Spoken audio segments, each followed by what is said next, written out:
Hello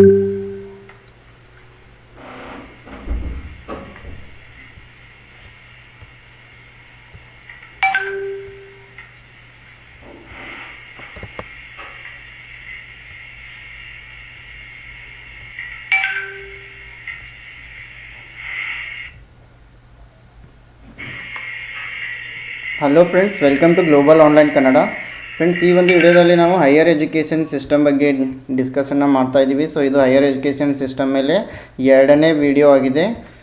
so ನಿಮಗೆಲ್ಲ ಸರಿಯಾಗಿ ಕೇಳಿಸ್ತಾ ಇದೆ ಅಂತ ಬಯಸಿದ್ದೀನಿ. ನಾವು ಹೈಯರ್ ಎಜುಕೇಷನ್ ಸಿಸ್ಟಮ್ ಬಗ್ಗೆ ಡಿಸ್ಕಷನ್ನ ಮಾಡ್ತಾ ಇದ್ದೀವಿ. ಸೊ ಇದು ಹೈಯರ್ ಎಜುಕೇಷನ್ ಸಿಸ್ಟಮ್ ಮೇಲೆ ಎರಡನೇ ವಿಡಿಯೋ ಆಗಿದೆ. ಸೊ ನಿಮಗೆಲ್ಲ ಸರಿಯಾಗಿ ಕೇಳಿಸ್ತಾ ಇದೆ ಅಂತ ಬಯಸಿದ್ದೀನಿ. ಸೊ ಅದೇ ರೀತಿ ಫ್ರೆಂಡ್ಸ್, ನಿಮಗೆಲ್ಲ ಪೇಪರ್ 1 ಬಗ್ಗೆ ಗೊತ್ತೇ ಇದೆ. ಸೊ ಪೇಪರ್ ಈ KSETನಲ್ಲಿ ನೀವು ಕ್ವಾಲಿಫೈ ಆಗಬೇಕಪ್ಪ ಅಂತಂದರೆ ಇಲ್ಲಿ ಪೇಪರ್ 1 ಮತ್ತು ಪೇಪರ್ 2 ಎಂಬ 2 ಪ್ರಶ್ನೆ ಪತ್ರಿಕೆಗಳನ್ನು ನೀವು ಆನ್ಸರ್ ಮಾಡಬೇಕಾಗತ್ತೆ. ಸೊ ಇಲ್ಲಿ ಪೇಪರ್ 1 ಬಂದುಬಿಟ್ಟು ಟೀಚಿಂಗ್ ಆ್ಯಂಡ್ ರಿಸರ್ಚ್ ಆಪ್ಟಿಟ್ಯೂಡ್ ಇರುತ್ತೆ. ಪೇಪರ್ 2 ನಿಮ್ಮ ಸಬ್ಜೆಕ್ಟ್ ರಿಲೇಟೆಡ್ ಇರುತ್ತೆ. ಸೊ ಅದೇ ರೀತಿ ಇಲ್ಲಿ ನೀವು ಈ ಒಂದು KSETನಲ್ಲಿ ಕ್ವಾಲಿಫೈ ಆಗಬೇಕಪ್ಪ ಅಂತಂದರೆ ಪೇಪರ್ 1ನಲ್ಲಿ ನೀವು ಹೆಚ್ಚಿನ ಅಂಕಗಳನ್ನು ಗಳಿಸಿದ್ರೆ ಪೇಪರ್ 2ನಲ್ಲಿ ಈ KSETನಲ್ಲಿ ಕ್ವಾಲಿಫೈ ಆಗೋದು ನಿಮಗೆ ತುಂಬಾ ಸರಳ ಆಗಿರುತ್ತೆ. ಸೊ ಅದಕ್ಕಾಗಿ ಈ ಒಂದು KSET ಪೇಪರ್ 1 ಪ್ರಿಪ್ರೇಷನ್ ಸಲುವಾಗಿ ನಾವು ಹೊಸ ಬ್ಯಾಚನ್ನು ಕೂಡ ಇಲ್ಲಿ ಆರಂಭ ಮಾಡ್ತಾ ಇದ್ದೀವಿ. ಇವಾಗಲೇ ನಾವು ಕಳೆದ ವರ್ಷದ ಬ್ಯಾಚ್ನಲ್ಲಿ ಹಲವಾರು ವಿದ್ಯಾರ್ಥಿಗಳು ಪೇಪರ್ 1ನಲ್ಲಿ ಹೆಚ್ಚಿನ ಅಂಕಗಳನ್ನು ಪಡೆದು ಕ್ವಾಲಿಫೈ ಆಗಿದ್ದಾರೆ. ಸೊ ಅದೇ ರೀತಿ ಇವಾಗಲೇ ನಮ್ಮ ಓಲ್ಡ್ ಬ್ಯಾಚ್ ಕೂಡ ಸ್ಟಾರ್ಟ್ ಇದೆ. ಸೊ ನ್ಯೂ ಬ್ಯಾಚನ್ನು ಕೂಡ ಇಲ್ಲಿ ನಾವು ಮತ್ತೆ ಆರಂಭ ಮಾಡ್ತಾ ಇದ್ದೀವಿ. ಸೊ ನೀವೇನಾದರೂ ಈ ಒಂದು ಕ್ರ್ಯಾಶ್ ಕೋರ್ಸ್ಗೆ ಜಾಯಿನ್ ಆದರೆ ಇಲ್ಲಿ ನೀವು ಟೀಚಿಂಗ್ ಆ್ಯಂಡ್ ರಿಸರ್ಚ್ ಆಪ್ಟಿಟ್ಯೂಡ್ ಮೇಲೆ ನಿಮಗೆ ಕಂಪ್ಲೀಟ್ ಸಿಲೆಬಸ್ ಮೇಲೆ ವಿಡಿಯೋ ಲೆಕ್ಚರ್ ಸಿಗ್ತಾ ಇವೆ. ಕಂಪ್ಲೀಟ್ ಸಿಲೆಬಸ್ ಮೇಲೆ MCQ ಲೆಕ್ಚರ್ಸ್ ಸಿಗ್ತಾ ಇವೆ. ಇದ್ರ ಜೊತೆಗೆ ಕಂಪ್ಲೀಟ್ ಸಿಲೆಬಸ್ ಮೇಲೆ ಪ್ರಾಕ್ಟೀಸ್ MCQ ಸೆಟ್ ಕೂಡ ಅವೈಲೇಬಲ್ ಇದೆ. ಜೊತೆಗೆ ಎಂಟೈರ್ ಸಿಲೆಬಸ್ ಮೇಲೆ 50ಕ್ಕಿಂತ ಹೆಚ್ಚಿನ ಮಾಕ್ ಟೆಸ್ಟ್ಗಳು ಕೂಡ ನಿಮಗೆ ಸಿಗ್ತಾ ಇವೆ. ಸೊ ಇದರ ಜೊತೆಗೆ ಪ್ರತಿಯೊಂದು ಯೂನಿಟ್ನ ಮೇಲೆ ನೋಟ್ಸ್ ಕೂಡ ನಿಮಗೆ ಲಭ್ಯವಾಗ್ತಾ ಇದೆ. ಸೊ ಇದ್ರ ಜೊತೆಗೆ ನಾವು ಈ ಹಿಂದೆ ಆಗಿರುವ ಎಲ್ಲ ಪ್ರಶ್ನೆ ಪತ್ರಿಕೆಗಳನ್ನು ವಿಶ್ಲೇಷಣೆ ಮಾಡಿರುವ ವಿಡಿಯೋಸ್ ಮತ್ತು PDF ಗಳನ್ನು ಕೂಡ ನಿಮಗೆ ನೀಡ್ತಾ ಇದ್ದೀವಿ. ಜೊತೆಗೆ ಈ ಒಂದು ಕೋರ್ಸ್ ನಿಮಗೆ ಕನ್ನಡ ಮತ್ತು ಇಂಗ್ಲೀಷ್ ಎರಡೂ ಲ್ಯಾಂಗ್ವೇಜ್ನಲ್ಲಿಯೂ ಕೂಡ ಸಿಗ್ತಾ ಇದೆ. ಕಳೆದ ವರ್ಷ ನಾವು ಹೆಚ್ಚಿನ ಮಾಹಿತಿಯನ್ನು ಇಂಗ್ಲೀಷ್ನಲ್ಲಿ ಹೆಚ್ಚಿನ ಮಟೀರಿಯಲನ್ನು ನೀಡಿದ್ವಿ. ಸೊ ಹಲವಾರು ವಿದ್ಯಾರ್ಥಿಗಳು ಕನ್ನಡದಲ್ಲಿಯೂ ನೀಡಲು ಮೆಸೇಜ್ ಮಾಡಿದ್ರಿಂದ ಸೊ ನಮ್ಮ ಪ್ರಯತ್ನವನ್ನು ಮಾಡ್ತಾಯಿದ್ದೀವಿ. ಕನ್ನಡದಲ್ಲಿಯೂ ಕೂಡ ನಾವು ಈ ವಿಡಿಯೋ ಲೆಕ್ಚರ್ಸ್ ಆಗಿರ್ಬೋದು, ಟೆಸ್ಟ್ಸ್ ಆಗಿರ್ಬೋದು, MCQ ಲೆಕ್ಚರ್ಸ್ ಆಗಿರ್ಬೋದು, ಎಲ್ಲವನ್ನು ಕೂಡ ನಾವು ಕನ್ನಡ ಮತ್ತು ಇಂಗ್ಲೀಷ್ ಎರಡರಲ್ಲಿಯೂ ಕೂಡ ನಿಮಗೆ ನೀಡ್ತಾ ಇದ್ದೀವಿ. ಇಲ್ಲಿ ಫೀಸ್ ಬಂದುಬಿಟ್ಟು 2000 ರೂಪೀಸ್ ಇರುತ್ತೆ. ಸೊ ನೀವು ಜಾಯಿನ್ ಆಗಲು ಗ್ಲೋಬಲ್ ಆನ್ಲೈನ್ ಆ್ಯಪನ್ನು ಡೌನ್ಲೋಡ್ ಮಾಡ್ಕೊಳ್ಬೋದು. ಸೊ ಈ ಗ್ಲೋಬಲ್ ಆನ್ಲೈನ್ ಆ್ಯಪನ್ನು ನೀವು ಡೌನ್ಲೋಡ್ ಮಾಡಿಕೊಂಡು KSET ಪೇಪರ್ 1 ಅಂತ ಸರ್ಚ್ ಮಾಡಿ ಅಲ್ಲಿ ನೀವು ಜಾಯಿನ್ ಆದರೆ ಎಲ್ಲ ಮೆಟೀರಿಯಲನ್ನು ನಮ್ಮ ಆ್ಯಪ್ನಿಂದ ನೀವು ಆಕ್ಸೆಸ್ ಮಾಡ್ಬೋದು. ಸೊ ಇಲ್ಲಿ ವೀಡಿಯೋಸ್ ಆಗಿರ್ಬೋದು, ಟೆಸ್ಟ್ಸ್ ಆಗಿರ್ಬೋದು, MCQ ಲೆಕ್ಚರ್ಸ್ ಆಗಿರ್ಬೋದು, ಎಲ್ಲವೂ ಕೂಡ ನಿಮಗೆ ಒಂದೇ ಆ್ಯಪ್ನಲ್ಲಿ ಸರಳವಾಗಿ ಸಿಗ್ತಾ ಇದೆ. ಅಥವಾ ನೀವು ಈ ನಂಬರ್ಸ್ಗೆ ಕಾಂಟ್ಯಾಕ್ಟ್ ಕೂಡ ಮಾಡ್ಬೋದು.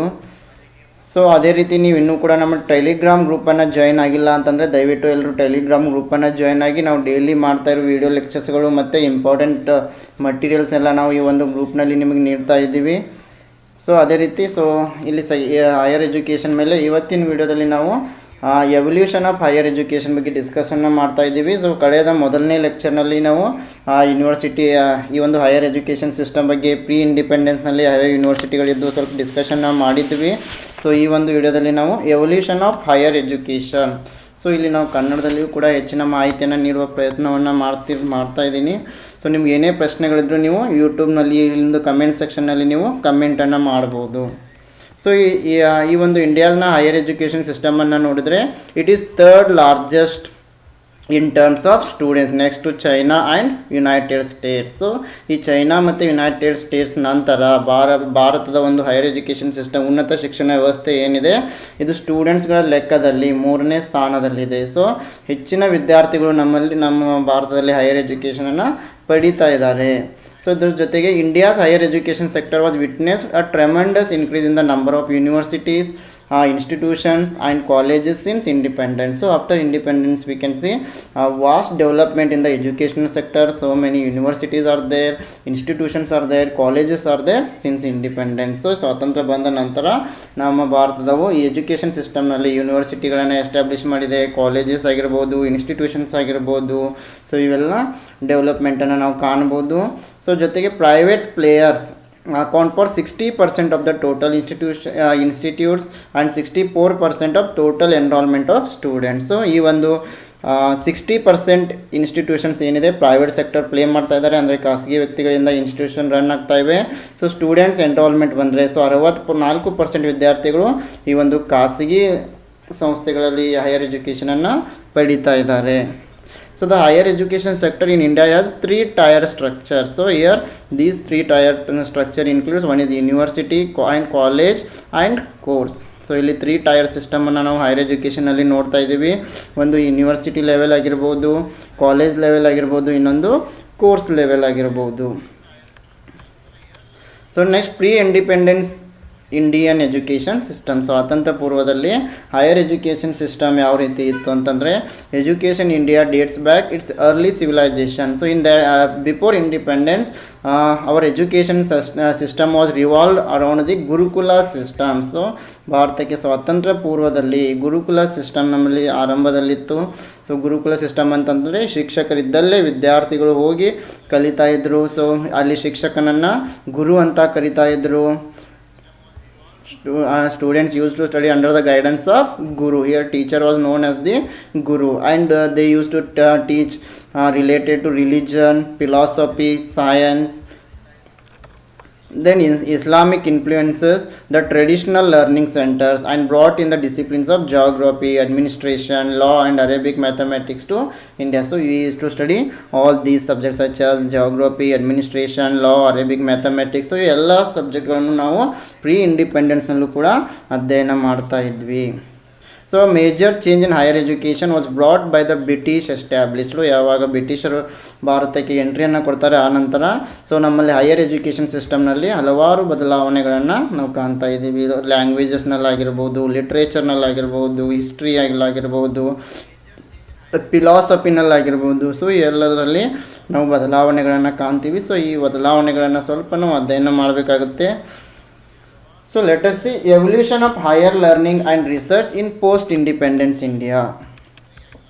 So here from 1947 the government of India appointed 3 important commissions for suggesting educational reforms. So ಈ ಒಂದು ಎಜುಕೇಷನ್ ಸಿಸ್ಟಮ್ಗೆ ಮಾಹಿತಿಗಳನ್ನು ಸಜೆಷನನ್ನು ನೀಡೋ ಸಲುವಾಗಿ 1947ರಿಂದ ಏನು ಮಾಡ್ತಾರೆ, ಮುಖ್ಯವಾಗಿ ಈ 3 ಎಜುಕೇಷನಲ್ ರಿಫಾರ್ಮ್ಸನ್ನು ಜಾರಿಗೆ ತರ್ತಾರೆ. ಮೊದಲನೇದು ಬಂದುಬಿಟ್ಟು the university education commission 1949. And this commission is going to recommend regarding courses, techniques of evaluation, media instruction, student services and recruitment of teachers. So this University Education Commission 1949 suggested regarding the courses, evaluation, instruction, student services, recruitment of teachers, etc. So ಈ ಒಂದು university education commission ಏನಿದೆ 1949 ಇದು ಕೋರ್ಸ್ಗಳ ಬಗ್ಗೆ, techniques of ಈ ಒಂದು evaluation ಅಂದರೆ ಮೌಲ್ಯಮಾಪನದ ತಂತ್ರಗಳ ಬಗ್ಗೆ, ಲ್ಯಾಂಗ್ವೇಜ್ ಬಗ್ಗೆ, ಸ್ಟೂಡೆಂಟ್ ಸರ್ವಿಸಸ್ ಬಗ್ಗೆ, ಟೀಚರ್ಗಳನ್ನು ರಿಕ್ರೂಟ್ ಮಾಡಿಕೊಳ್ಳುವುದರ ಬಗ್ಗೆ ಅಲ್ವಾ, ಈ ಎಲ್ಲ ವಿಷಯಗಳ ಬಗ್ಗೆ ಇದು ನಮಗೆ ಸಜೆಷನನ್ನು ಮಾಡ್ತದೆ. ಸೊ ಎರಡನೇದು ಬಂದುಬಿಟ್ಟು ಇಲ್ಲಿ secondary education commission. So the Secondary Education Commission of 1950 to 53 focused mainly on secondary and teacher education. Please ಇದನ್ನು ಎಲ್ಲರೂ ನೆನಪಿನಲ್ಲಿ ಇಡಬೇಕು. ಈ ಸೆಕೆಂಡರಿ ಎಜುಕೇಷನ್ ಕಮಿಷನ್ ಇದರ ಮೇನ್ ಫೋಕಸ್ ಯಾವುದ್ರ ಮೇಲೆ ಇತ್ತು, ಸೆಕೆಂಡರಿ ಎಜುಕೇಷನ್ ಮತ್ತು ಈ ಟೀಚರ್ ಎಜುಕೇಷನ್, B.Ed ಆಗಿರ್ಬೋದು, D.Ed ಆಗಿರ್ಬೋದು. ಸೊ ಸಮ್ ಟೈಮ್ ನಾವು ಇಲ್ಲಿ ಕ್ವಶನನ್ನು ನೋಡ್ಬೋದು. Secondary education commission was focused mainly on. So 4 ಆಪ್ಷನನ್ನು ಕೊಟ್ಟಿರ್ತಾರೆ, you have to select the correct answer. So secondary education commission it was focused on secondary and teacher education. So ನಿಮ್ಗೆ ಏನಾದರೂ ಸಮಸ್ಯೆ ಇದ್ದರೆ ನೀವು ಕಮೆಂಟ್ ಮಾಡ್ಬೋದು. So the next third commission is the education commission of 1964-66. So the Education Commission of 1964 and 66 made a comprehensive review of the entire period of education. So ಈ ಒಂದು 1964-66 education commission ಏನಿದೆ ಇದು ಪೂರ್ತಿ ಎಜುಕೇಷನ್ ಸಿಸ್ಟಮ್ ಮೇಲೆ ಜಾಸ್ತಿ ಪ್ರಭಾವವನ್ನು ಬೀರಿದೆ. So this commission report led to a resolution of a national policy for education in July 1968. So ಈ ಒಂದು ಪೀರಿಯಡ್ನಲ್ಲಿ ನ್ಯಾಷನಲ್ ಎಜುಕೇಷನ್ ಪಾಲಿಸಿಯನ್ನು 1968ರಲ್ಲಿ ಜಾರಿಗೆ ತರ್ತಾರೆ. Again this policy was revised in the year of 1986. ಅದೇ ರೀತಿ ಮತ್ತೆ ಈ ಒಂದು ನ್ಯಾಷನಲ್ ಎಜುಕೇಷನ್ ಪಾಲಿಸಿ 1968 1986ನಲ್ಲಿ ರಿವೈಸ್ ಕೂಡ ಮಾಡಲಾಗ್ತದೆ. And the new education policy 1986, it aimed on technology, ethics, national integration, so many other factors. And the National Department of Education under the Ministry of Human Resource Development and the Central Advisory Board of Education conceived the national and state government. So ಈ state government ಆಗಿರ್ಬೋದು, union government ಆಗಿರ್ಬೋದು, ಎರಡೂ ಕೂಡ ಈ ಒಂದು higher education ಸಿಸ್ಟಮ್ನಲ್ಲಿ ಪ್ರಮುಖ ಪಾತ್ರವನ್ನು ವಹಿಸ್ತಾ ಇದ್ದಾವೆ. And here there are some bodies in higher education system, such as the first one is All India Council of Technical Education, AICTE. So please remember, ಕೆಲವೊಂದು ಸಾರಿ ಈ ಫುಲ್ ಫಾರ್ಮ್ಗಳನ್ನು ಕೂಡ ಕೇಳ್ತಾರೆ. AICTE ಫುಲ್ ಫಾರ್ಮ್ ಬರೆದು 4 ಆಪ್ಷನ್ಗಳನ್ನ ಕೊಟ್ಟಿರ್ತಾರೆ. ಸೊ ಈ ರೀತಿ ಹಲವಾರು ಪ್ರಶ್ನೆಗಳನ್ನು KSETನಲ್ಲಿ ನೋಡ್ತಾ ಇರ್ತೀವಿ. So AICTE stands for all India Council of Technical Education. It advises the government on technical education. So AICTE ಏನಿದೆ ಇದು ಟೆಕ್ನಿಕಲ್ ಎಜುಕೇಷನ್ಗೆ ರಿಲೇಟೆಡ್ ಇದೆ. ಸೊ ಕೆಲವೊಂದು ಸಾರಿ ಪ್ರಶ್ನೆ ಕೂಡ ಬಂದಿತ್ತು, AICTE is related to technical education, non technical education, value education. So ಈ ರೀತಿ ಪ್ರಶ್ನೆಗಳು ಬರೋ ಚಾನ್ಸಸ್ ಇರುತ್ತೆ. And it maintain standards for the development of technical education. So AICTE is related to technical education. Then UGC it is going to promote and coordinate university education and also determines and maintain standard of teaching, examination and research in the universities. So it had the authority to inquire into the financial methods of the universities and allocate grants. So UGC is going to allocate the grants and it will go through the teaching, examination, research in universities.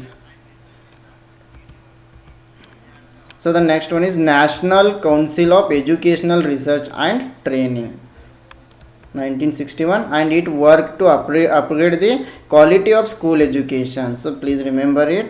And it is going to assist and advise the Ministry of Human Resource Development to the implementation of the policies and major programs in the field of education. So even though National Council of Educational Research and Training, so NCERT ಇದು ಏನಿದೆ school ಎಜುಕೇಷನ್ಗೆ related ಇದೆ. So ನಮಗೆಲ್ಲ ಗೊತ್ತಿರೋ topic ಇದು. NCERT is related to school education. So ಇದು ಏನು ಮಾಡುತ್ತೆ, ministry of human resource and development MHRDಗೆ ಇದು ಹಲವಾರು ಪ್ರೋಗ್ರಾಮ್ಗಳನ್ನು, ಪಾಲಿಸಿಗಳನ್ನು ಇಂಪ್ಲಿಮೆಂಟ್ ಮಾಡಲು ಸಜೆಷನನ್ನು ನೀಡ್ತಾ ಇದೆ. So next let us move to the higher education regulatory framework in India. So the regulatory framework of this sector in India is multi-layered. Then higher education are provided in universities, colleges, and the UGC acts the overarching regulatory body. So ಈ ಒಂದು higher education ನಾವು university ಲೆವೆಲ್ನಲ್ಲಿ ಪಡಿತಾ ಇದ್ದೀವಿ, ಕಾಲೇಜಸ್ಗಳಲ್ಲಿ ಪಡಿತಾ ಇದ್ದೀವಿ. So ಈ ಒಂದು higher ಎಜುಕೇಷನನ್ನು ಇಲ್ಲಿ ಮೇಂಟೈನ್ ಮಾಡೋ ರೆಗ್ಯುಲೇಟರಿ ಬಾಡಿ ಯಾವುದು, UGC stands for university grant commission. So ನಮಗೆಲ್ಲ ಗೊತ್ತಿದೆ. Even national eligibility test UGC under. So ಎಲ್ಲ ಹೈಯರ್ ಎಜುಕೇಷನ್ ಆಲ್ಮೋಸ್ಟ್ ಈ ನಾನ್ ಟೆಕ್ನಿಕಲ್ ಸಬ್ಜೆಕ್ಟ್ಸ್ನೆಲ್ಲ UGC ಹ್ಯಾಂಡಲ್ ಮಾಡ್ತಾ ಇದೆ. ಸೊ ಅದೇ ರೀತಿ UGC ಗ್ರ್ಯಾಂಟ್ಸ್ ಕೂಡ ನೀಡ್ತಾ ಇದೆ. So under UGC different regulatory bodies are there, such as MCI, Medical Council of India, AICTE, All India Council for Technical Education, then BCI, Bar Council India, among others, manage different professional courses such as MBBS, BTech, BAMS, LLB. Then UGC regulation 2012 mandate that higher educational institution be accredited by accreditation agency. So 2012ರಲ್ಲಿ UGC ಒಂದು ರೆಗ್ಯುಲೇಷನನ್ನು ತರ್ತದೆ, ಎಲ್ಲ higher education ಇನ್ಸ್ಟಿಟ್ಯೂಷನ್ಸ್ಗಳು ಅಕ್ರಿಡಿಯೇಷನನ್ನು ಪಡಿಲೇಬೇಕು. So for this there are 2 accrediting institutions are there. So ಈ ಒಂದು ಕಾಲೇಜಸ್ಗಳಿಗೆ ಅಕ್ರಿಡಿಯೇಷನ್ ನೀಡೋ ಸಲುವಾಗಿ 2 ಮೇನ್ ಅಕ್ರಿಡಿಯೇಷನ್ ಬಾಡೀಸ್ ಕೂಡ ಇದು ಎಸ್ಟಾಬ್ಲಿಷ್ ಮಾಡಲಾಗಿದೆ. The first one is NBA, national board of accreditation. So national ಇನ್ನೊಂದು AICTE, all India council for technical education, and one more national assessment and accreditation council NAAC. So ಈ 3 ಬಾಡಿಗಳು ಕೂಡ ಕಾಲೇಜಸ್ಗಳನ್ನು ಕಾಲೇಜಸ್ಗಳಿಗೆ ಯೂನಿವರ್ಸಿಟಿಗಳಿಗೆ ಅಕ್ರಿಡಿಯೇಷನನ್ನು ನೀಡ್ತಾ ಇದ್ದಾವೆ. And all these 3 are established by UGC only. ಮೂರನ್ನು ಕೂಡ UGCನೇ establish ಮಾಡಿದೆ. So ಕೆಲವೊಂದು ಸರಿ ಈ ರೀತಿಯ ಪ್ರಶ್ನೆಗಳು ಬರ್ತವೆ. ಕೆಳಗಿನವುಗಳಲ್ಲಿ ಯಾವುವು UGCಯಿಂದ ಅಕ್ರಿಡಿಯೇಷನ್ನ ಪಡೆದಿವೆ. So which are the following are accredited by the established by the UGC. So such questions you may get. So the next, universities awarding their own degrees are classified into 5 types based on the management. So ಇಲ್ಲಿ 5 ಪ್ರಕಾರದ ನಾವು university ಟೈಪ್ಸ್ಗಳನ್ನು ನೋಡಬಹುದು. So let us see. The first one is central university. ಮೊದಲನೇದು central universities ಅಂತ ಕರಿತಾ ಇದ್ದೀವಿ. So central universities are established through an act. So act of the parliament. So ಈ ಒಂದು ಸೆಂಟ್ರಲ್ ಯೂನಿವರ್ಸಿಟೀಸ್ಗಳೇನಿವೆ ಇದೆಲ್ಲ ಸೆಂಟ್ರಲ್ ಯೂನಿವರ್ಸಿಟಿಗಳು ಪಾರ್ಲಿಮೆಂಟ್ ಆ್ಯಕ್ಟ್ನಿಂದ ಆರಂಭವಾಗಿರ್ತವೆ. And these central universities are funded by the union government. So ಎಲ್ಲ ಸೆಂಟ್ರಲ್ ಯೂನಿವರ್ಸಿಟಿಗಳಿಗೆ ಫಂಡನ್ನು ಯೂನಿಯನ್ ಗವರ್ಮೆಂಟ್ ನೀಡ್ತಾ ಇದೆ. ಉದಾಹರಣೆಗೆ Delhi university act. Older universities has been established through individual acts such as Delhi University Act. So ಹೆಚ್ಚಿನ ಹಳೆಯ ಯೂನಿವರ್ಸಿಟಿಗಳೆಲ್ಲ ಈ ಡೆಲ್ಲಿ ಯೂನಿವರ್ಸಿಟಿ ಆ್ಯಕ್ಟ್ನ ಪ್ರಕಾರ ಆರಂಭವಾಗಿವೆ.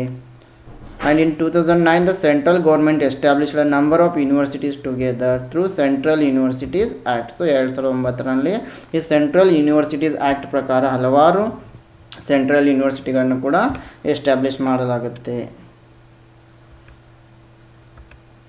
So the next one is state university. So state universities are established through an act in the state legislature, and these universities will receive funds from respective state government and sometimes from the central government also, usually via UGC. So ಈ state ಯೂನಿವರ್ಸಿಟೀಸ್ಗಳೇನಿದ್ದಾವೆ ಇವು state legislative ಆ್ಯಕ್ಟ್ನಿಂದ ಆರಂಭವಾಗಿರ್ತವೆ. ಅದೇ ರೀತಿ state ಯೂನಿವರ್ಸಿಟೀಸ್ಗಳೇನಿದ್ದಾವೆ ಇವು ಹೆಚ್ಚಾಗಿ ರಾಜ್ಯ ಸರ್ಕಾರಗಳಿಂದ ಫಂಡನ್ನು ಪಡಿತಾ ಇದ್ದಾವೆ. ಆದರೆ ಕೆಲವೊಂದು ಸಾರಿ UGC ಸಜೆಷನ್ ಮೇಲೆಗೆ ಇವು ಸೆಂಟ್ರಲ್ ಯೂನಿವರ್ಸಿಟಿಗಳಿಂದನೂ ಕೂಡ ಸೆಂಟ್ರಲ್ ಗೌರ್ಮೆಂಟಿಂದನೂ ಕೂಡ ಫಂಡನ್ನು ಪಡಿಬೋದು. So please remember these points about state university. State universities are established under the act in the state legislature. And state universities receive fund from the central government, but sometimes they may receive fund from central government via UGC.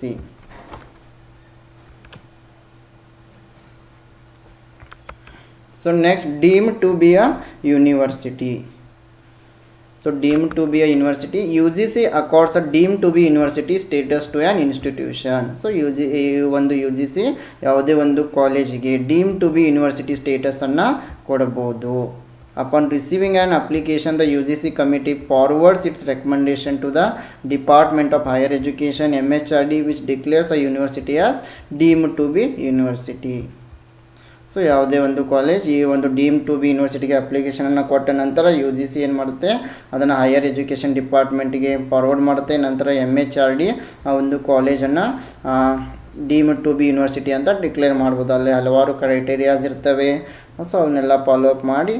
So ಅದೇ ರೀತಿ deem to be university can be both private universities or government university. So ಈ deem to be university ಸ್ಟೇಟಸನ್ನು ಈ government ಯೂನಿವರ್ಸಿಟಿಗಳನ್ನು ಕೂಡ ಪಡಿಬೋದು ಅಥವಾ private ಯೂನಿವರ್ಸಿಟಿಗಳನ್ನು ಕೂಡ ಪಡಿಬೋದು. ಸೊ ಪ್ಲೀಸ್ ಇದನ್ನು ನೆನಪಿನಲ್ಲಿ ಇಡಬೇಕು. Both government and private universities can be deem to be university. Then the next one is private universities.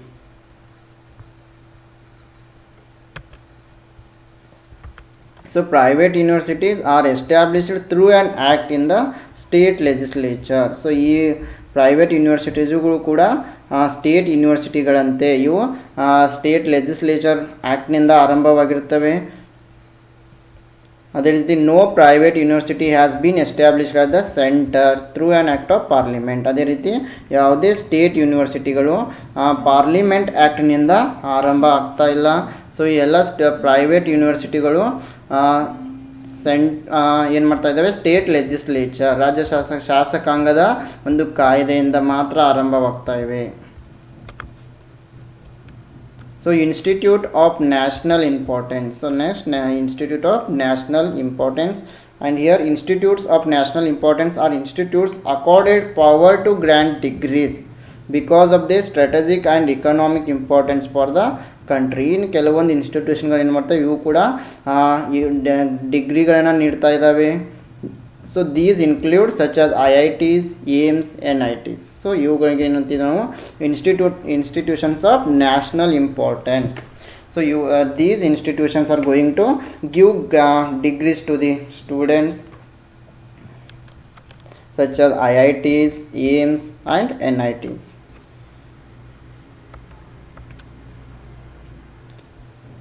Next, colleges award degrees in the name of the university which they are affiliated. So ಪ್ರತಿಯೊಂದು UG ಕಾಲೇಜ್ಗಳು ಪ್ರತಿಯೊಂದು U G ಕಾಲೇಜ್ಗಳು ಈ ಒಂದು ಯೂನಿವರ್ಸಿಟಿಗೆ attach ಆಗಿರ್ತವೆ.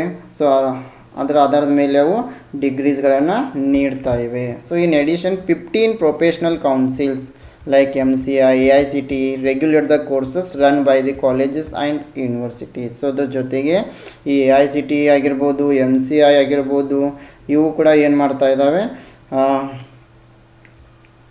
ಕೋರ್ಸಸ್ಗಳನ್ನು ಕಾಲೇಜ್ಗಳಾಗಿರ್ಬೋದು ಅಥವಾ ಯೂನಿವರ್ಸಿಟಿಗಳಾಗಿರ್ಬೋದು ರೆಗ್ಯುಲೇಟನ್ನು ಮಾಡ್ತಾ ಇದ್ದಾವೆ. So next let us move to the colleges. So colleges can be affiliated to either central university or state university. So please remember, ಈ ಕಾಲೇಜ್ಗಳು ಕೇಂದ್ರೀಯ ವಿಶ್ವವಿದ್ಯಾಲಯಗಳಿಗೆ ಅಥವಾ ರಾಜ್ಯ ವಿಶ್ವವಿದ್ಯಾಲಯಗಳಿಗೆ ಅಫಿಲಿಯೇಟ್ ಆಗಿರ್ಬೋದು. So private colleges are usually affiliated to state universities. So ಹೆಚ್ಚಾಗಿ ಈ ಪ್ರೈವೇಟ್ ಯೂನಿವರ್ಸಿಟಿಗಳೆಲ್ಲ ಸ್ಟೇಟ್ ಯೂನಿವರ್ಸಿಟಿಗೆ ಅಫಿಲಿಯೇಷನನ್ನು ಪಡೆದಿರ್ತವೆ. ಅದೇ ರೀತಿ colleges have to follow the entry, operation and exit requirements as defined by the university and recognised by one of the 15 professional councils regulating the courses. So next, autonomous colleges. So autonomous colleges have autonomy with respect to the curriculum, examination and admission. So these autonomous colleges, they are having freedom in respect to the curriculum preparation, examination and also in case of admission. So ಈ autonomous collegesಗಳು ಇವುಗಳಿಗೆ curriculum prepare ಮಾಡೋದ್ರ ಬಗ್ಗೆ ಆಗಿರ್ಬೋದು, examination conduct ಮಾಡೋದ್ರ ಬಗ್ಗೆ ಆಗಿರ್ಬೋದು, ಮತ್ತು admission ಬಗ್ಗೆ ಆಗಿರ್ಬೋದು, ಅವ್ರಿಗೆ ಸ್ವಲ್ಪ ಫ್ರೀಡಮನ್ನು ನೀಡಲಾಗಿರುತ್ತೆ. So next let us see higher education policy in India. So like here let us go through the National Education Policy 1968. ರಾಷ್ಟ್ರೀಯ ಶಿಕ್ಷಣ ನೀತಿ 1968 and it was the first education policy in India. So this was introduced in the year of 1968 based on the recommendation of Kothari Commission. So ಈ national education policy 1968 ಇದು ಮೊದಲ education policy ಆಗಿದೆ. ಇದು ಭಾರತದಲ್ಲಿ 1968ರಲ್ಲಿ ಜಾರಿಗೆ ಬರ್ತದೆ. ಇದು ಕೋಠಾರಿ ಕಮಿಷನ್ನ ಒಂದು ರೆಕಮೆಂಡೇಶನ್ ಮೇಲೆ ಜಾರಿಗೆ ಬರ್ತದೆ.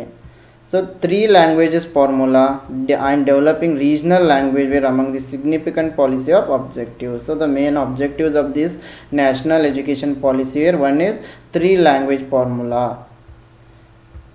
and regional language. It also give importance for the regional languages, and also it aimed for the creation of the centers of advanced study in cluster of centers. So here ಇಲ್ಲಿ ನೀವು 3 languages formula ಮತ್ತು regional ಲ್ಯಾಂಗ್ವೇಜ್ಗೆ importance ನೀಡಿದ್ದು national education policy 1962 ಎರಡನ್ನೂ ನೆನಪಿನಲ್ಲಿ ಇಡಬೇಕಾಗುತ್ತೆ. So the policy also proposed that considerable care should be taken while establishing new universities. ಅದೇ ರೀತಿ ಈ ಒಂದು ಆ್ಯಕ್ಟ್ನ ನ್ಯೂ NEP 1968ನ ಪ್ರಕಾರ ನಾವು ಹೊಸ ಯೂನಿವರ್ಸಿಟಿಯನ್ನು ಎಸ್ಟಾಬ್ಲಿಷ್ ಮಾಡಬೇಕಪ್ಪ ಅಂತಂದರೆ ಹೆಚ್ಚಿನ ಒಂದು ಕೇರನ್ನು ತಗೊಳ್ಬೇಕಾಗತ್ತೆ. ಜೊತೆಗೆ it also ask to develop correspondence and part time higher education courses on large scale. ಅದೇ ರೀತಿ ಈ ಪಾರ್ಟ್ ಟೈಮ್ ಹೈಯರ್ ಎಜುಕೇಷನ್ ಕೋರ್ಸಸ್ಗಳನ್ನು ಕೂಡ ಜಾರಿಗೆ ತಂದಿದ್ದು NEP 1968. and here the target was to reach the national education expenditure to 6% of India's national income. So very important. So ಒಂದು ಸಾರಿ ಪ್ರಶ್ನೆ ಕೂಡ ಎಲ್ಲೋ ನೋಡಿದ್ದೀನಿ. ಸೊ NEP 1968 ಏನು ಹೇಳ್ತಾ ಇದೆ, here the target was on national education expenditure was 6% of total India's national income. ಭಾರತದ ರಾಷ್ಟ್ರೀಯ ಆದಾಯದ 6% ವೆಚ್ಚವನ್ನು ನಾವು ಈ ಹೈಯರ್ ಎಜುಕೇಷನ್ ಮೇಲೆ ಮಾಡಬೇಕು ಎಂಬ ಒಂದು ರೆಕಮೆಂಡೇಷನನ್ನು ಈ NEP 1968 ನೀಡಿದೆ. So NEP 1980 now National Education Policy 1986. So it introduced the concept of national system of education, yes, which implies that up to a given level all students irrespective of caste, creed, location or sex have access to education of comparable equality. So ಇದರ ಪ್ರಕಾರ ಈ national education policy 1986 ಪ್ರಕಾರ ಒಂದು ಹಂತದ ತನಕ so ಯಾವುದೇ ರೀತಿಯ sex ಮೇಲೆ ಭೇದ ಭಾವ, ಲಿಂಗದ ಆಧಾರದ ಮೇಲೆ ಭೇದ ಭಾವ ಮಾಡದೆ, ಈ ಒಂದು ಜಾತಿಯ ಆಧಾರದ ಮೇಲೆ ಭೇದ ಭಾವವನ್ನು ಮಾಡದೆ ಅವರಿಗೆ ಸೇಮ್ ಕ್ವಾಲಿಟಿ, ಕಂಪ್ಯಾರೇಬಲ್ ಕ್ವಾಲಿಟಿ ಎಜುಕೇಷನನ್ನು ನೀಡಬೇಕಾಗತ್ತೆ. ಅದೇ ರೀತಿ 10+2+3 ಎಜುಕೇಷನ್ ಸಿಸ್ಟಮನ್ನು ಜಾರಿಗೆ ತಂದಿದ್ದು ಕೂಡ ಈ NEP 1986. ಸೊ ಇದಕ್ಕೆ 10+2+3ಗೆ ರೆಕಮೆಂಡ್ ಮಾಡಿದ್ದು Kothari commission, but it was implemented under NEP 1986. It calls for the development of autonomous colleges and departments. And also NEP 1986, it gave a push to the open university system. Please remember it. ನೆನಪಿನಲ್ಲಿರಬೇಕು, open university ಸಿಸ್ಟಮ್ಗೆ ಪುಷನ್ನು ನೀಡಿದ್ದು ಕೂಡ, ಡೆವಲಪ್ಮೆಂಟ್ಗೆ help ಮಾಡಿದ್ದು ಕೂಡ NEP 1986. Then distance education program in India through institutions like IGNO. So distance education ಅನ್ನು promote ಮಾಡಿದ್ದು ಕೂಡ NEP 1986. It also introduced the idea of rural university and institutions. So ಇದನ್ನು ಕೂಡ ನೆನಪಿನಲ್ಲಿರಬೇಕಾಗುತ್ತೆ. ಈ ರೂರಲ್ ಯೂನಿವರ್ಸಿಟಿ ಕಾನ್ಸೆಪ್ಟನ್ನು ತಂದಿದ್ದು ಕೂಡ NEP 1986. A national research foundation was proposed to fund all the research programs. ಜೊತೆಗೆ national research foundation ಅಂತ establish ಮಾಡಲಾಗುತ್ತೆ. So ಈ ಒಂದು ನ್ಯಾಷನಲ್ ರಿಸರ್ಚ್ ಫೌಂಡೇಶನ್ ಎಲ್ಲ ರಿಸರ್ಚ್ ಪ್ರೋಗ್ರಾಮ್ಗಳಿಗೆ, ಸಂಶೋಧನಾ ಕಾರ್ಯಗಳಿಗೆ ಫಂಡನ್ನು ನೀಡ್ತಾ ಇದೆ. So the NEP 1986 recommends that the institutions of national importance like UGC, NCERT, NIEPA, AICT, then ICAR, IMC, etc. will be strengthened to enable them to give shape to the national system of education. Then the next policy is National Education Policy 1992. So here it is modified version of 1986. So in national policy on education 1986 ಏನಿತ್ತು ಅದನ್ನೇ modification ಮಾಡ್ತಾರೆ 1992ನಲ್ಲಿ. So it envisages conducting a common entrance examination on all India basis for admission to professional and technical programs in the country. So ಇದನ್ನು ನೆನಪಿನಲ್ಲಿಡಬೇಕು. ಈ ಒಂದು technical ಪ್ರೋಗ್ರಾಮ್ಸ್ಗಳಾಗಿರ್ಬೋದು, engineering ಅದು ಆಗಿರ್ಬೋದು, ಅಥವಾ ಕೆಲವೊಂದು ಈ ಪ್ರೊಫೆಷ್ನಲ್ ಎಜುಕೇಷನ್ ಕೋರ್ಸಸ್ಗಳಾಗಿರ್ಬೋದು, ಕಾಮನ್ ಎಂಟ್ರೆನ್ಸ್ ಟೆಸ್ಟ್ CET ಅನ್ನು ಜಾರಿಗೆ ತಂದಿದ್ದು ಈ NEP 1992. Then it proposed a revised plan for achieving national system of education. Then next policy is National Education Policy 2019. So it's a comprehensive document submitted by MHRD, prepared on the recommendations of SR Subramania Committee report and Kasturi Rangan Committee report. So ನೆನಪಿರಬೇಕು ಈ national education policy 2019. So ಈ ಒಂದು ಡಾಕ್ಯುಮೆಂಟನ್ನು MHRD prepare ಮಾಡುತ್ತೆ based on SR Subrahmanyan committee and Kasturi Rangan committees reports.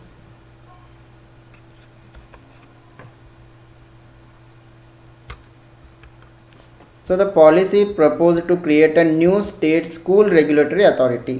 So SSRA ನೆನಪಿನಡಿ ಕೆಲವೊಂದು ಸಾರಿ ಈ ಒಂದು full ಫಾರ್ಮ್ಸ್ಗಳನ್ನು ಕೂಡ ಕೇಳ್ತಾರೆ. SSRA stands for state school regulatory authority.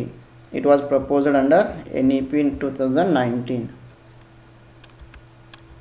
It issues to consolidated 800 universities and 40,000 colleges into around 15,000 large and multidisciplinary institutions. So ಎಲ್ಲ 800 ಯೂನಿವರ್ಸಿಟೀಸ್ಗಳನ್ನು 40,000 ಕಾಲೇಜಸ್ಗಳನ್ನು ಇದೇನು ಮಾಡ್ತಾ ಇದೆ, consolidated ಮಾಡ್ತಾ ಇದೆ, ಮರ್ಜ್ ಮಾಡ್ತಾ ಇದೆ into multidisciplinary institutions. Then the policy proposes to introduce 3 types of higher education institutions. So please remember it. ಈ ಒಂದು ಪಾಲಿಸಿ ಏನಿದೆ NEP 2019 ಮೂರು ಪ್ರಕಾರದ ಹೈಯರ್ ಎಜುಕೇಷನಲ್ ಇನ್ಸ್ಟಿಟ್ಯೂಷನನ್ನು ಜಾರಿಗೆ ತರ್ತಾ ಇದೆ. ಮೊದಲನೇದು ರಿಸರ್ಚ್ ಯೂನಿವರ್ಸಿಟೀಸ್, ಎರಡನೇದು teaching universities, third one is autonomous degree granting colleges. And also NEP 2019 proposes to set up an autonomous body called the NRF, that is National Research Foundation, through an act of parliament. So please ನೆನಪಿಡಬೇಕು, ಈ national research foundation ಇದು act of parliament ಪ್ರಕಾರ ಜಾರಿಗೆ ಬಂದಿದೆ. So ಇದನ್ನು ಆರಂಭ ಮಾಡಿದ್ದು NEP 2019. So it is on autonomous body. Then MHRD to be renamed Ministry of Education. So MHRDನ ಏನಂತ rename ಮಾಡ್ತಾರೆ, ಇದು ರೀಸೆಂಟಾಗಿ ಇದು ಗೊತ್ತಿದೆ ನಿಮಗೆ, ministry of education. It aims to universalize the pre-primary education by 2025 and provide foundational literacy for all by 2025. So ಇದರ ಒಂದು main ಗುರಿ ಏನಾಗಿತ್ತು, ಎಲ್ಲರಿಗೂ ಕೂಡ ಪ್ರೈಮರಿ ಎಜುಕೇಷನನ್ನು ನೀಡಲೇಬೇಕು 2025 ಒಳಗಡೆ, ಮತ್ತು ಆದಷ್ಟು ಫೌಂಡೇಶನಲ್ ಲಿಟ್ರಸಿಯನ್ನು 2025 ಒಳಗೆ ಸಾಧಿಸಬೇಕು ಎಂಬುದು ಗುರಿಯನ್ನು ಹೊಂದಿತ್ತು. ಆ್ಯಂಡ್ ಆನ್ ಅಪೆಕ್ಸ್ ಬಾಡಿ ರಾಷ್ಟ್ರೀಯ ಶಿಕ್ಷಾ ಆಯೋಗ or the National Education Commission. So Rashtriya Shiksha Ayoga, or it is also known as National Education Commission, to be constituted, and this was chaired by Prime Minister. So ಇದರ ಅಧ್ಯಕ್ಷತೆಯನ್ನು prime minister ಅವರು ವಹಿಸಿರ್ತಾರೆ. Okay friends, so ಉಳಿದ ಇನ್ನೂ ಕೆಲವು ಪಾಲಿಸೀಸ್ಗಳನ್ನು ಮತ್ತು ಕೆಲವೊಂದು ಟಾಪಿಕ್ಸ್ಗಳನ್ನು ನಾವು ಮುಂದಿನ ಕ್ಲಾಸ್ನಲ್ಲಿ ಡಿಸ್ಕಸ್ ಮಾಡೋಣ. ಸೊ ಇವತ್ತು ನಾವು ಯೂಟ್ಯೂಬ್ ಲೈವ್ನ ಟ್ರೈ ಮಾಡಿದ್ವಿ, ಅದಕ್ಕೆ ಸ್ವಲ್ಪ ಕಡಿಮೆ ಸಮಯದವರೆಗೆ ತಗೊಂಡಿದ್ದೀವಿ. ಸೊ ನಾಳೆಯಿಂದ ನಾವು ಹೆಚ್ಚಿನ ಸಮಯದವರೆಗೆ ತಗೊಂಡು ಉಳಿದಿರೋ ಟಾಪಿಕ್ಸ್ಗಳನ್ನು ಕೂಡ ಮುಗಿಸೋಣ. ಸೊ ಈ ರೀತಿಯಾಗಿ ನೀವೇನಾದರೂ ಈ KSET 2022ಗಾಗಿ ಪ್ರಿಪ್ರೇಷನನ್ನು ಮಾಡ್ತಾಯಿದ್ರೆ ಪೇಪರ್ 1ನಲ್ಲಿ ಹೆಚ್ಚಿನ ಅಂಕಗಳನ್ನು ತೆಗೆಯೋದು ನಿಮ್ಗೆ ತುಂಬಾ ಅನುಕೂಲ ಆಗಿರುತ್ತೆ. ನಿಮ್ಗೆ ಗೊತ್ತಿದೆ, ಪೇಪರ್ 1ನಲ್ಲಿ ನೀವು ಏನಾದರೂ ಹೆಚ್ಚಿನ ಸ್ಕೋರ್ಗಳನ್ನು ತೆಗೆದ್ರೆ ಸರಳವಾಗಿ ನೀವು KSET ಕ್ವಾಲಿಫಿಕೇಷನನ್ನು ಪಡಿಬೋದು. ಸೊ ಅದಕ್ಕಾಗಿ ನಾವು ನ್ಯೂ ಬ್ಯಾಚನ್ನು ಕೂಡ ಆರಂಭ ಮಾಡಿದ್ದೀವಿ. ಸೊ ಈ ಒಂದು ನ್ಯೂ ಬ್ಯಾಚ್ನಲ್ಲಿ ನಿಮಗೆ ಕಂಪ್ಲೀಟ್ ಸಿಲೆಬಸ್ ಮೇಲೆ ಥಿಯರಿ ಲೆಕ್ಚರ್ಸ್ ಇದ್ದಾವೆ, MCQ ಲೆಕ್ಚರ್ಸ್ ಇದ್ದಾವೆ, ಮತ್ತು ಪ್ರಾಕ್ಟೀಸ್ MCQ ಸೆಟ್ ಕೂಡ ಅವೈಲೇಬಲ್ ಇದೆ. ಎಂಟೈರ್ ಸಿಲೆಬಸ್ ಮೇಲೆ 50ಗಿಂತ ಹೆಚ್ಚಿನ ಮಾಕ್ ಟೆಸ್ಟ್ಗಳು ಲಭ್ಯ ಇದ್ದಾವೆ. ಕಾಂಪಿಟೆನ್ಸಿ ಕನ್ನಡ ಮತ್ತು ಇಂಗ್ಲೀಷ್ನಲ್ಲಿ ನೋಟ್ಸ್ ಕೂಡ ಲಭ್ಯವಿದೆ. ಇದ್ರ ಜೊತೆಗೆ ಎಲ್ಲ ಪ್ರೀವಿಯಸ್ ಇಯರ್ ಕ್ವಶನ್ ಪೇಪರ್ಗಳ ವೀಡಿಯೋಸ್ ಮತ್ತು PDF ಕೂಡ ನಿಮಗೆ ಲಭ್ಯವಿದೆ. ಸಾಲ್ವ್ ಮಾಡಿದ ವಿಡಿಯೋಸ್ ಮತ್ತು PDF ಅನ್ನು ನೀಡ್ತೀವಿ. ಸೊ ಈ ಒಂದು ಕ್ರ್ಯಾಶ್ ಕೋರ್ಸ್ ನಿಮಗೆ ಇಂಗ್ಲೀಷ್ ಮತ್ತು ಕನ್ನಡ ಎರಡೂ ಲ್ಯಾಂಗ್ವೇಜ್ನಲ್ಲಿ ನೀಡ್ತಾ ಇದ್ದೀವಿ. ಯಾವ ರೀತಿ ನಾವು ವಿಡಿಯೋ ಲೆಕ್ಚರ್ನ ಇಂಗ್ಲೀಷ್ ಮತ್ತು ಕನ್ನಡ ಎರಡರಲ್ಲಿ ನೀಡ್ತಾ ಇದ್ದೀವಿ, ಅದೇ ರೀತಿ ನೋಟ್ಸ್ ಆಗಿರ್ಬೋದು, ಮಾಕ್ ಟೆಸ್ಟ್ಗಳಾಗಿರ್ಬೋದು, ಎಲ್ಲವೂ ಕೂಡ ನಿಮಗೆ ಇಂಗ್ಲೀಷ್ ಮತ್ತು ಕನ್ನಡ ಎರಡರಲ್ಲಿನೂ ಕೂಡ ಸಿಗ್ತಾ ಇದೆ. ಸೊ ನೀವೇನಾದರೂ ಸ್ವಲ್ಪ ನಮ್ಮ ಥಿಯರಿ ಲೆಕ್ಚರ್ಸನ್ನು ಫಾಲೋ ಮಾಡಿದ್ರೆ, ಈ MCQ ಲೆಕ್ಚರ್ಗಳನ್ನು ಓದ್ಕೊಂಡ್ರೆ, ಜೊತೆಗೆ 50 ಮಾಕ್ ಟೆಸ್ಟ್ಗಳನ್ನು ನೀವು ಅಟೆಂಡ್ ಆದರೆ ನಿಮಗೆ ಒಂದು ಕಾನ್ಫಿಡೆನ್ಸ್ ಲೆವೆಲ್ ಬಂದೇ ಬರುತ್ತೆ.